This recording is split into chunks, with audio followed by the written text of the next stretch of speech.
द्वितीय अध्याय स्थिर बुद्धि ही योगी। स्वधर्म से भ्रमित हूँ, क्या करूं मैं? संजय बोला। कमजोर पड़े, आंखों में आंसू भरे और अवसादित यानी कि मन गिराए अर्जुन को कृष्ण ने कहा, अर्जुन, ऐसे विकट समय में तू इस कश्मकश में कहाँ फंस गया? क्योंकि आर्य तो इसे नहीं अपनाते, न ये स्वर्ग दे न ही कीर्ति। तू नपुंसकता को मत पा, तेरे लिए यह ठीक नहीं। ओ परम तपी, हृदय की इस छोटी सी कमजोरी को हटाकर खड़ा हो जा। अर्जुन बोला, पितामह भीष्म और द्रोण जैसे पूजनीयों को मैं तीरों से कैसे भेद दूं कृष्ण? गुरुजनों जैसे महानुभावों को मारने से तो अच्छा है कि मैं भीख मांग कर खा लूं, क्योंकि इन गुरुजनों को मारकर भी तो यहाँ खून से सने धन और कामनाओं के भोग ही तो भोगूंगा। नहीं पता हमें क्या करना चाहिए, हमारे लिए क्या सही है। हम जीतेंगे या वो जीतेंगे जिनको मारकर हम ही न जीना चाहे? वही धृतराष्ट्र सामने आकर खड़े हो गए हैं। ये कमजोरी दोष बनकर मेरे स्वभाव को मार रही है।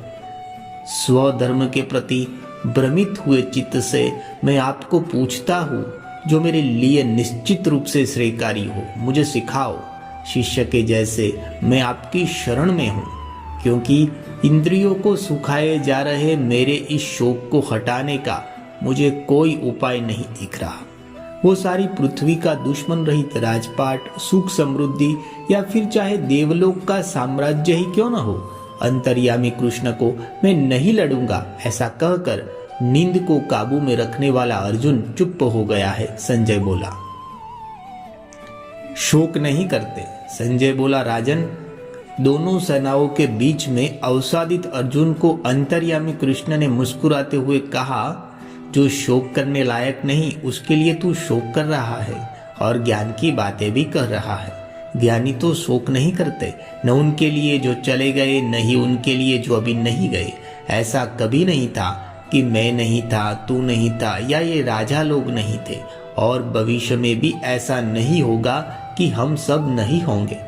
शरीर धारण करने वाले को जैसे बचपन, जवानी और बूढ़ापा मिलता है, ऐसे ही दूसरा शरीर मिल जाता है। इस विषय में धीर व्यक्ति भ्रमित नहीं होते। अर्जुन, गर्मी सर्दी के जैसे सुख दुख तो ज्ञान इंद्रियों द्वारा तन्मात्राओं, देखने, सुनने, महसूस करने आदि के स्पर्श से अनुभव होते हैं। आते और जाते रहने वाले ये अस्थाई है, इनको सहन कर, क्योंकि जिसको ये नहीं उखाड़ते वह सुख दुख में समस्थिति में बना रहता है। उसी धीर को अमृतत्व प्राप्त होता है। जो है ही नहीं वो कभी घटित नहीं हो सकता, जो सदा से है वो कभी कम नहीं हो सकता। तत्वदर्शियों ने दोनों बातें पूरी तरह देखकर ही कही है, जिससे यह सब कुछ हो रहा है। इसको नाश रहित जान। इस नाश रहित को कोई नष्ट नहीं कर सकता। शरीर नाशवान है, शरीर धारण करने वाला सदा रहने वाला कहा गया है। न इसका नाश है और न ही ये आंका जा सकता है। इसलिए अर्जुन लड़। जो इसे मारने वाला मानता है और जो इसे मरने वाला मानता है, वो दोनों ही सच नहीं जानते। यह न तो मारता है और न ही मारा जाता है। यह न कभी पैदा होता है और न ही कभी खत्म होता है। ऐसा भी नहीं है कि अस्तित्व में आने के बाद फिर से नहीं आता। यह जन्म रहित, सदा रहने वाला, न बदलने वाला और सदा से ही है। शरीर के नष्ट होने पर भी यह नष्ट नहीं होता। अर्जुन, जो इस नष्ट न होने वाले, सदा रहने वाले, जन्म रहित और खत्म न होने वाले को समझता है, वह कहाँ किसी को मारता है या मरवाता है। जैसे आदमी पुराने कपड़ों को बदलकर दूसरे नए कपड़े धारण करता है, वैसे ही यह शरीरी शरीर को धारण करने वाला पुराने शरीर को छोड़कर अन्य नए शरीर को धारण कर लेता है। हथियार इसे छेद नहीं सकते, आग इसे जला नहीं सकती, पानी इसे गला नहीं सकता और वायु इसे सूखा नहीं सकती। छेदा, जलाया, गलाया या सूखाया ना जा सकने वाला यह सदा है, सबके अंदर है, स्थिर है, अचल और सनातन है। यह अव्यक्त, विचार न हो सकने वाला और विकार रहित है। इसके बारे में ऐसा जानकर शोक नहीं करना चाहिए। यदि इसे लगातार जन्म लेने और मरने वाला मान भी ले, तब भी तुझे ऐसे शोक नहीं करना चाहिए, क्योंकि जो पैदा हुआ है वो मरेगा जरूर, और जो मरता है उसका जन्म जरूर होगा। जब इसका उपाय है ही नहीं तो फिर शोक क्यों?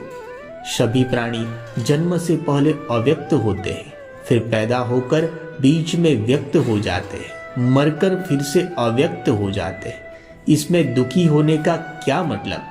कोई इसे हैरानी से देखता है, कोई हैरान होकर वर्णन करता है, कोई हैरानी से इसे सुनता है, और सुनकर भी इसे जान कोई नहीं पाता।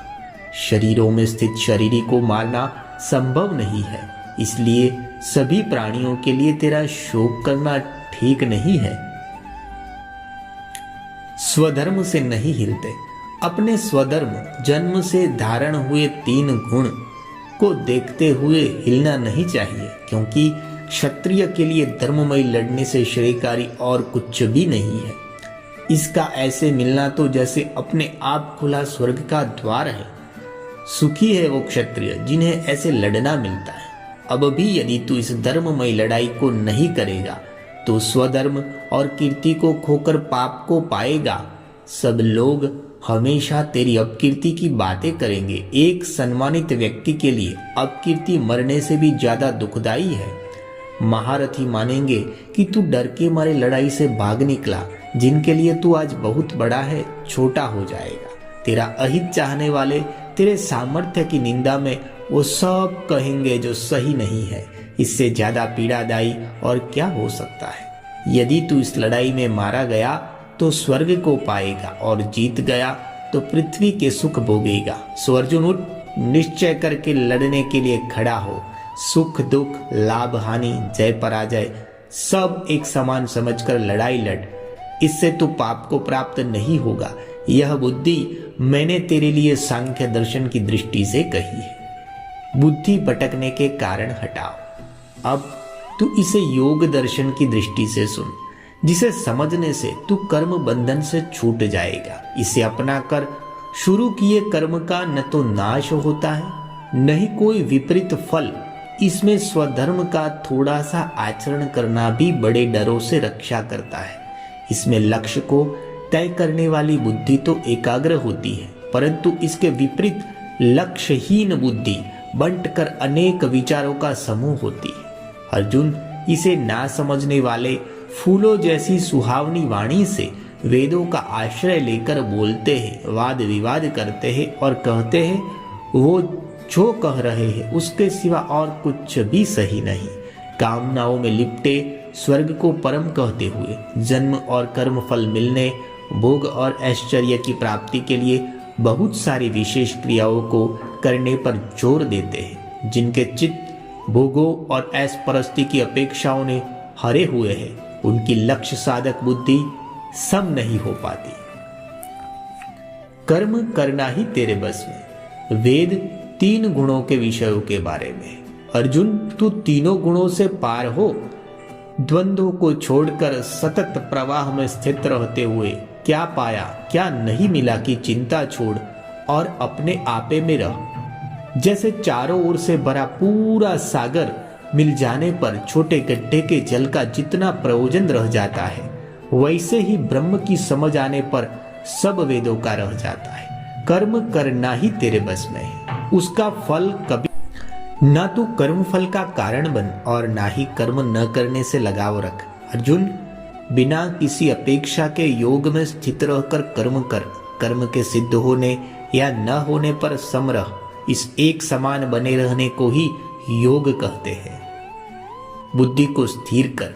फल के लिए कर्म करना समबुद्धि में जुड़ने से अत्यंत निमन है। तू समबुद्धि की शरण पा अर्जुन, क्योंकि फल के लिए तो कमजोर जन कर्म करते हैं। समबुद्धि वाला करना ठीक है या करना गलत है दोनों को हटा देता है। इसलिए तू योग से जुड़, क्योंकि करने में कुशलता ही योग है। क्योंकि समबुद्धि वाला समझदार कर्म से पैदा होने वाले फल को छोड़ने से जन्म बंधन से भी छूटकर विकार रहित स्थिति को पा जाता है। जब तेरी बुद्धि भ्रमों की दलदल से पार होगी, तब तू सुनी सुनाई बातों के अज्ञान से पार होगा। जब सुनी सुनाई अलग अलग बातों से भ्रमित हुई तेरी बुद्धि स्थिर हो जाएगी, तब समाधि में टिकी हुई बुद्धि से तू योग समस्थिति को पालेगा। स्थिर बुद्धि व्यक्ति के लक्षण। समाधि में टीके स्थिर बुद्धि वाले की क्या भाषा होती है कृष्ण? अर्जुन ने पूछा।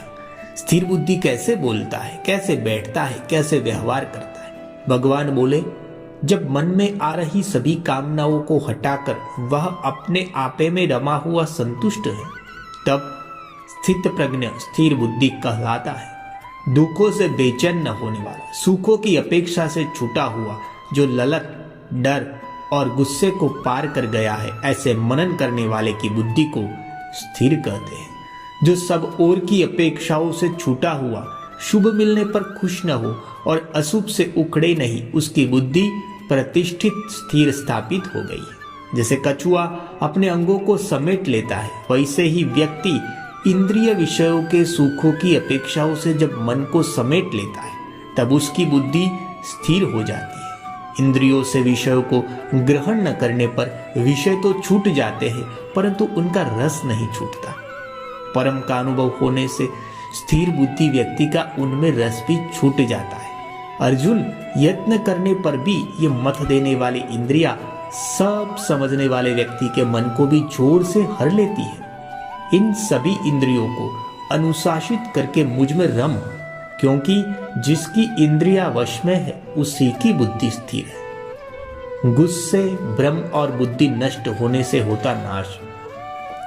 इंद्रियों के विषयों में ध्यान बना रहने से उनमें लगाव पैदा होता है। लगाव से कामनाएं पैदा होती है और उनकी पूर्ति में बाधा होने से गुस्सा आता है। गुस्से से भ्रम होता है, भ्रम से याददाश्त भंग होती है, याददाश्त के भंग होने से बुद्धि नष्ट हो जाती है, बुद्धि के नष्ट होने पर व्यक्ति का नाश हो जाता है। ललक और द्रुणा को परे हटाकर अपने आप को वश में रखने वाला ही इंद्रियों के विषय में विचरता हुआ आनंद को प्राप्त करता है। इस आनंद से उसके सब दुखों का नाश हो जाता है। ऐसे आनंदित चित्त वाले की बुद्धि जल्दी स्थिर हो जाती है। जो स्थिति में नहीं है उसकी बुद्धि स्थिर नहीं होती। बुद्धि स्थिर न होने से भावना नहीं होती, बिना भावना के शांति नहीं मिलती। फिर ऐसे अशांत को सुख कैसे मिले? क्योंकि जैसे हवा नाव को पानी में बहाकर ले जाती है, विषयों में विचरती हुई इंद्रियों के पीछे गया मन वैसे ही बुद्धि को बहका कर ले जाता है। इसलिए अर्जुन, जिसने इंद्रियों को उनके विषयों में समेट रखा है, उसकी बुद्धि स्थिर है। सबको जहां रात जैसा अंधकार महसूस होता है, स्थिर बुद्धि को वही दिन के उजाले सी स्पष्टता महसूस होती है। जिसमें सबको जागृति लगती है, मनन करने वाले को उसी में अंधकार दिखता है। जैसे चारों ओर से पानी आते रहने पर भी समुद्र अचल बना रहता है, वैसे ही सब इंद्रियों से कामनाओं के आते रहने पर भी मनन करने वाला अचल और शांत रहता है, न कि भोग की अपेक्षा रखने वाला। जो सब कामनाओं में बिना लिप्तता, अपेक्षा और अहंकार के विचरता है, वही शांति को प्राप्त करता है। यही ब्रह्म स्थिति का अनुभव है, जिसे पाने के बाद कोई भ्रम नहीं रहता। अंत समय में भी ऐसे बने रहने से ब्रह्म को पा जाते हैं। द्वितीय अध्याय संपूर्ण।